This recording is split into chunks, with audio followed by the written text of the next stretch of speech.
அரசியல் பார்வை நிகழ்ச்சிக்கு வரவேற்கின்றோம். இன்றைய அரசியல் பார்வை நிகழ்ச்சியில் நம்முடன் இணைந்து விவாதிப்பதற்காக மனித உரிமை ஆர்வலரும் அரசியல் விமர்சகருமான திரு விக்னேஷ் பொன் இசக்கி பாண்டியன் இணைந்திருக்கிறார். இன்றைய அரசியல் பார்வையில் தமிழகத்தில் நீண்ட காலமாக பிரபலமாக பேசப்பட்டு வரும் தமிழ் தேசியம், இது பற்றி விரிவாக எடுத்துரைக்க திரு விக்னேஷ் பொன் இசக்கி பாண்டியன் இணைந்திருக்கிறார்.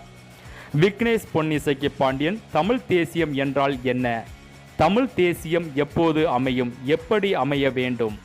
ஜாதி கட்டமைப்பு தமிழ் தேசியம் உருவாக தடுக்கிறதா? உங்களுடைய கருத்துக்களை நேயர்களுக்கு வழங்கவும். பாகுபாடு அற்ற தேசம்தான் தமிழ் தேசியம்.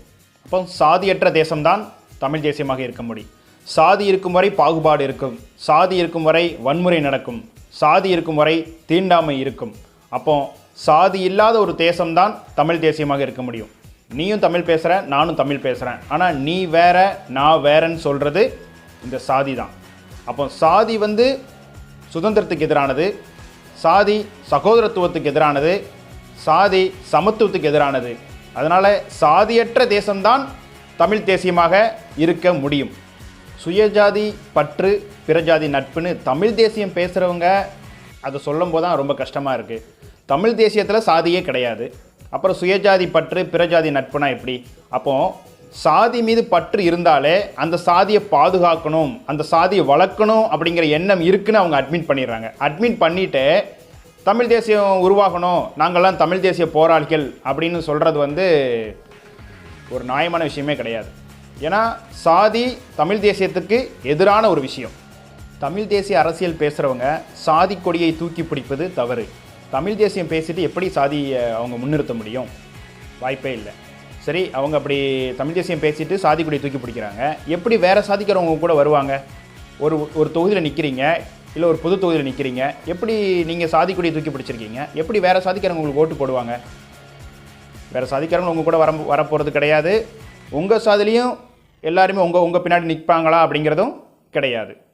ஒரு சமுதாயம் வளரணும் அப்படின்னா வெறும் படிப்பு மட்டும் போதாது, அரசியல் அதிகாரம் வேணும். ஏன்னா அரசியல் அதிகாரம்தான் இங்கே அனைத்தையும் தீர்மானம் செய்யக்கூடிய ஒரு விஷயம். வெறும் படிப்பை மட்டும் வச்சுட்டு சமுதாயம் உயர்ந்துட்டு அப்படிங்கிறத நம்ம எப்படியுமே அதை பார்க்க முடியாது. படித்தா தான் முன்னேற முடியும்னு எல்லாரும் சொல்லுவாங்க, நானும் என்கிட்டையும் சொல்லியிருக்காங்க. படித்தா தான் முன்னேற முடியாது, எந்த மாற்று கருத்தும் கிடையாது. பட் அதை விட உழைச்சாலும் முன்னேற முடியும். ஒரு ஐஏஎஸ் ஆகிறோம், ஐபிஎஸ் ஆகிறோம், இதுவே நம்ம இலக்காக வச்சுருக்கோம். சரி, ஐஏஎஸ் ஆகிட்டோம், நம்ம ஐபிஎஸ் ஆகிட்டோம், யார் கீழே வேலை பார்க்குறோம்? அரசியல்வாதிகள் கீழே தான் நம்ம வேலை பார்க்குறோம். அவங்க சொல்கிறது தான் ஐஏஎஸ்ஸாக இருக்கட்டும், ஐபிஎஸ்ஸாக இருக்கட்டும் அவங்க செய்கிறாங்க. ஸோ இங்கே இலக்கு அரசியல் அதிகாரம் தான். அரசியல் அதிகாரம் இல்லாமல் நீங்கள் ஐஏஎஸ் ஆகி ஐபிஎஸ் ஆகி நீங்கள் தொழில் பண்ணுறது எது பண்ணாலுமே அந்தளவுக்கு எஃபெக்டிவாக இருக்காது. அரசியல் அதிகாரம் இல்லாமல் இங்கே எதுவுமே கிடையாது. தமிழ் தேசிய அரசியல் உருவாவதற்கு ரொம்ப வருஷம் ஆகலாம். ஏன்னா அது சாதி ஒழிப்பை நோக்கி இருக்குது. ஏன்னா சாதி இல்லைன்னா தான் தமிழ் தேசியமே உருவாகும்.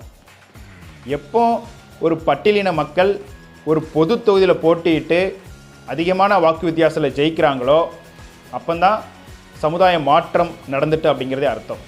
ஏன்னா அந்த இடத்துல அவங்க பட்டியலின மக்கள் நின்னாங்க, பொது தொகுதியில் நின்றுட்டு எந்த கட்சியின் சார்பாக நிற்கிறாங்களோ அந்த கட்சியோட கொள்கைகளையும் கருத்தியலையும் முன்னிறுத்தி அவங்க ஜெயிக்கும் போது தான் சமுதாயம் மாற்றமடையும், சாதி ஒழிப்பை நோக்கின பயணம் தொடங்கிச்சு அப்படிங்கிறதே நம்ம கருத்தில் எடுத்துக்க முடியும். இன்னும் நம்ம எவ்வளோ நாள் சாதியை சொல்லி ஏமாற்றிட்டு இருக்க போகிறோம்?